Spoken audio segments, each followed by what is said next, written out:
90च्या दशकातील गोट्या ही मालिका बहुतेकांना आजही चांगली आठवत असेल. या मालिकेत अभिनेत्री मानसी मागेकर यांनी गोट्याच्या माईंची भूमिका साकारली होती. या मालिकेच्या काही खास आठवणी सांगताना मानसी मागेकर म्हणतात की मालिकेचे शूटिंग मढला झाले होते. सुतारवाडीच्या कोपऱ्यावर एक जुनी बिल्डिंग होती, तिथे कोकणाची वाडी वाटावी असंच वातावरण दिसत होतं. गोट्या हा अनाथ मुलगा होता. त्याचे काका काकू त्याला खूप छळत असतात. माई त्याला आपल्या मुलाप्रमाणे वाढवतात. ही मालिका आठवड्यात एकदाच टीव्हीवर दिसायची. मालिका 13 भागांचे पटीत वाढवून मिळायची असे मागीकर म्हणतात. प्रेक्षकांचा प्रतिसाद पाहून 26 भागांपर्यंत मालिका वाढवली. त्यानंतर पुन्हा 39 भाग वाढवण्यात आले.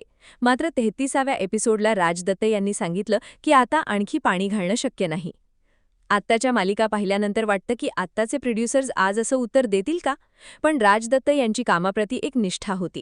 मालिकेच्या कथेची मर्यादा माहीत असल्याने उगीचच काहीतरी दाखवायचं हे त्यांना मान्य नव्हते. ही गोष्ट शक्य असली तरीही त्यांनी ते वाढवून नाही दाखवलं. मालिकेच्या कथेतून जेवढा आशय प्रेक्षकांच्यापर्यंत पोहोचवायचा होता तो पोहोचला होता. तेव्हा आपण आता इथेच थांबलं पाहिजे ही जाणीव त्यांना झाली होती. त्यामुळे मालिका वाढवणे शक्य असूनही त्यांनी ते प्रकर्षाने टाळले होते.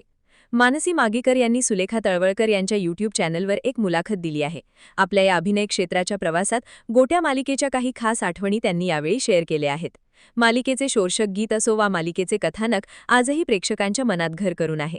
त्यामुळे त्या संदर्भात असलेल्या काही खास आठवणी प्रेक्षकांना देखील निश्चितच आनंद मिळवून देतात.